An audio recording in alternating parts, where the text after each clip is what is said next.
Halo, assalamualaikum. Ketemu lagi. Hari ini kita bahas hasil liga kemarin ya. Seperti biasa ada tiga liga, Liga Italia, Spanyol, dan Liga Inggris. Kita ke Liga Inggris dulu deh. Yang pertama itu ada Chelsea yang berhasil menang 2-1 atas Leicester. Saya nonton pertandingan ini ya. Sebenarnya jalannya laga kurang begitu menarik gitu. Karena harusnya si Chelsea bisa melakukan lebih gitu dari kemarin gitu. Secara permainan mereka nggak terlalu bagus, nggak terlalu jelek juga gitu, tapi harusnya mereka bisa melakukan lebih gitu, karena memang standarnya si Maresca mungkin permainannya cukup tinggi gitu. Cuman karena ini baru awal-awal, terhitung baru awal-awal musim lah yang ditangani si Maresca, yang belum sampai setengah musim, jadi pemainnya mungkin kurang begitu paham juga gitu apa yang diinginkan si Maresca. Mungkin secara tujuannya ini ya cukup bagus juga gitu Chelsea ini gitu. Dan ya mereka kemarin menang 2-1 itu lewat golnya si Nicholas Jackson yang cukup bagus juga golnya, sama si Enzo Fernandez ya golnya. Dan meskipun begitu gitu, mereka ini sekarang ada di posisi ketiga, meskipun secara permainan belum begitu oke gitu, tapi mereka sekarang ada di posisi ketiga gitu, di bawah City sama Liverpool, dan mereka poinnya sama-sama Arsenal ya. Terus ada Manchester City yang lagi-lagi kalah, tanggung-tanggung mereka kalah 4 gol tanpa balas melawan Tottenham Hotspur. Golnya itu dicetak oleh 2 gol dari si James Maddison, terus si Johnson, sama satu lagi Pedro Porro ya. Ya, golnya dicetak oleh ketiga pemain itu. Dan ya secara permainan sebenarnya City nggak begitu jelek gitu. Bahkan sangat bagus gitu mereka permainannya gitu. Cuman mereka susah mencetak gol gitu. Jadi totalnya mungkin kalau di statistik itu ada sekitar penguasaan bolanya itu 52% lawan 42%, dan akurasi passingnya juga itu cukup tinggi gitu dari Manchester City ini gitu. Mereka sampai 92% kalau nggak salah akurasi passingnya ya, dan mereka mencatatkan 23 tembakan tanpa ada satu gol pun gitu ya. Ini saya pikir setelah si Pep perpanjang kontrak kemarin, City bakal kembali lagi gitu, bakal memenangkan pertandingan gitu. Ternyata tidak, ternyata mereka malah cenderung apa ya, kurang begitu beruntung gitu di pertandingannya. Karena ya saya bilang apa ya yang salah dengan City ini gitu. Jadi ya permainan tetap standar gitu seperti itu. Bahkan Pep juga di pinggir lapangan itu serius gitu. Tidak ada yang salah dengan permainannya gitu. Tapi ya mereka lagi-lagi kehilangan poin, dan mereka ini untuk pertama kalinya ya si Pep itu menangani sebuah tim, dan City juga di bawah Pep ini 5 kali berturut-turut itu mengalami kekalahan gitu. Dan mereka juga bakal main di Liga Champions minggu ini, ya mungkin mereka bisa memenangkan lagi pertandingan berikutnya gitu. Nah, itu mungkin dari City. Terus kita ke Arsenal. Arsenal berhasil menang 3-0 lawan Nottingham Forest, dan ya secara permainan Arsenal kembali ke permainan terbaik gitu, karena adanya si Odegaard. Nah di sisi kanan juga si Saka tuh ada tuh tektokan. Sebelumnya kalau nggak ada si Odegaard itu Saka kesulitan tuh, nggak ada yang bantuin temennya. Dan ketika ada Odegaard, si Saka ini udah ngerti harus gimana, dan dia mencetak gol tuh. Golnya keren lewat tektokan juga sama si Odegaard ya, itu dari sisi kanan, dan dia mencetak gol yang cukup keren juga tuh di pertandingan ini gitu. Terus Arsenal mencetak gol keduanya lewat si Thomas Partey itu di babak kedua ya, dan Arsenal mencetak gol ketiganya itu lewat si Mounir. Ini pemainnya cukup bagus, saya juga baru melihat permainan anak-anak ini gitu, dan dia cukup oke nih anak gitu, dan mungkin bisa berkembang gitu di bawah Arteta bersama Arsenalnya. Ya ini hal yang bagus untuk Arsenal, karena dari 3 pertandingan sebelumnya mereka gagal meraih poin penuh ya. Dan ya menurut saya peluang untuk mendekati Liverpool ini masih ada gitu. Dan mereka sekarang ada di posisi keempat dengan poin yang sama ya, sama Chelsea itu 22 poin kalau nggak salah. Terus ada Liverpool yang berhasil menang 2-3 lawan Southampton.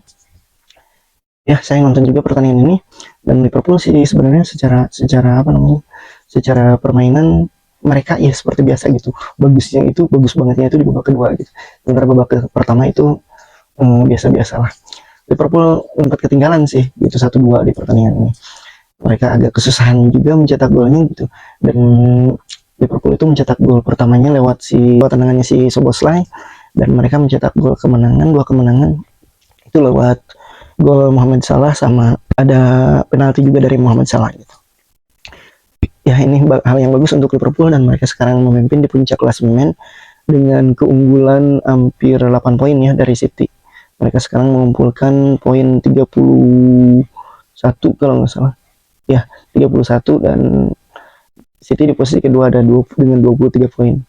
Ya, mungkin Liverpool ini bakal berlari sendirian, dan di pertandingan berikutnya di Liga Inggris mereka akan ketemu City. Itu yang memang lagi nggak menang gitu, bukan lagi jelek ya, secara permainan mereka bagus, lagi nggak menang, lagi kalah terus gitu. Ya, itu dari Liverpool. Terus kita ke pertandingan, ada MU yang gagal meraih kemenangan, mereka ditahan imbang 1-1 lewat sama Ipswich Town ya. Ini debut yang cukup jelek mungkin buat si Ruben Amorim, karena ya secara permainan juga belum kelihatan gitu. Memang ini awal-awal sih untuk Ruben Amorim gitu, cuman media-media itu udah menaikkannya seolah-olah si Ruben Amorim ini gagal gitu. Nah, padahal enggak ya, sebenarnya ini dia juga baru menangani tim ini, dan mungkin belum 1 minggu ya sampai si Ruben Amorim itu ngomong gini gitu, saya tuh di MU itu menghadapi media itu lebih dari 4 tahun selama dia di Sporting, kayaknya begitulah gitu. Ditanya sama media dan jawabannya itu mungkin lebih banyak ngomong gitu ketimbang bekerja gitu. Dan ya, kita belum lihat juga kerja si Ruben Amorim bakal seperti apa. Dan MU itu kemarin mencetak golnya lewat si Rashford ya, tapi berhasil disamakan kedudukan sama gol yang keren tuh dari pemainnya Ipswich ya. Ya, itu dari Liga Inggris. Ya, cukup seru mungkin ke depannya, tapi ada Liverpool yang jauh berjalan sendirian gitu, dengan keunggulan beda 8 poin kalau nggak salah, dengan 31 poin Liverpool itu, terus diikuti sama City yang dengan 23 poin, dan ada Chelsea dengan 22 poin juga, terus Arsenal 22 poin juga, terus satu lagi itu Nottingham kalau nggak salah ya 22 poin juga, dan ada Spurs dengan 19 poin kalau nggak salah. Itu dari Liga Inggris. Terus kita ke Liga Spanyol. Liga Spanyol ada Barca yang ditahan imbang 2-2 sama Celta Vigo ya. Saya di prediksi kemarin saya sempat bilang bahwa Barca ini akan kesusahan. Ternyata memang benar, mereka agak kesusahan terutama di babak kedua gitu. Babak pertama sebenarnya tidak berjalan begitu baik ya. Itu babak pertama itu, karena mereka mencetak 2 gol itu sampai menit ke 70 atau 80 ya. Ya, cukup lama gitulah dengan keunggulan 2-0 ini. Barca ini mencetak gol lewat si Rafinha sama si Lewandowski gitu, tapi berhasil disamakan kedudukan karena memang lewat kesalahan para pemainnya juga gitu. Itu gol pertama itu murni itu salahnya si Konde ya. Itu bola gitu harusnya nggak kayak gitu, karena secara pressure dari pemain Celta Vigo juga nggak begitu ketat gitu, padahal Konde harusnya bisa mengumpan lebih cepat gitu ke si Inaki Peña, cuman dia agak panik mungkin, jadi ya dia melakukan kesalahan. Dan ya, lagi-lagi Barca ini apa ya, gagal meraih poin penuh karena kesalahan para pemainnya gitu. Itu dari Barca. Terus kita ke Madrid bisa menang 3 gol tanpa balas ya, lawan Leganes, dan akhirnya si Mbappe mencetak gol lewat open play gitu. Ya, saya bilang kemarin Mbappe ini butuh gol dan butuh permainan, butuh mengembalikan performanya gitu, karena dia kemarin gak dipanggil di National League. Jadi ya, menurut saya ini hal yang bagus juga untuk Mbappe ke depannya. Dan si Bellingham juga mencetak gol lagi, Valverde mencetak gol lagi gitu, dan mereka sekarang mendekati Barca lagi gitu dengan selisih 4 poin ya, tapi unggul 1 pertandingan gitu. Unggul 1 pertandingan ya, kalau Madrid menang ya mungkin selisihnya cuma 1 poin gitu. Ya, ini bakal seru juga Liga Spanyol ke depannya gitu, karena ATM juga berhasil memenangkan pertandingan gitu. Nah, dengan sekarang ATM itu beda poinnya 1 sama Madrid dan 5 poin sama Barca ya. Ke depannya 3 tim ini akan tetap memperebutkan gelar juara, apalagi ATM kian membaik gitu permainannya lah gitu. Nah, itu dari Liga Spanyol. Terus kita ke Liga Italia. Di Liga Italia ada Inter yang berhasil menang gede. Kemarin saya bilang ya, mungkin Inter akan kesusahan karena melihat Verona di awal musim yang bisa mengalahkan Napoli ya, tapi ternyata enggak gitu. Bahkan Inter unggulnya sangat mudah gitu. Di babak pertama mereka mencetak petang-petang 5 gol yang nggak dibalas satupun itu sama pemainnya Verona ya. Ya ini hal yang bagus untuk Inter. Mereka sekarang mendekati poinnya sama Napoli gitu. Dan Napoli sendiri berhasil memenangkan pertandingan melawan AS Roma dengan 1-0 ya. Itu lewat golnya si Lukaku ya. Ya, lewat golnya Lukaku gitu. Terus ada Milan yang ditahan imbang 0-0 sama Juve. Nah, ini Milan kemarin menunjukkan lagi-lagi inkonsistensinya. Mereka secara permainan bisa dibilang buruk lah gitu. Kalau standarnya membandingin sama pertandingan lawan Madrid ya, mereka mau pegang bola tapi kayaknya susah gitu. Dan ya Juve secara permainan lebih baik gitu kemarin. Bahkan mereka juga ngasih pertandingan dan mencatatkan beberapa peluang yang berbahaya, sementara dari Milan nggak ada satupun gitu peluang yang berbahaya yang memang harusnya jadi gol.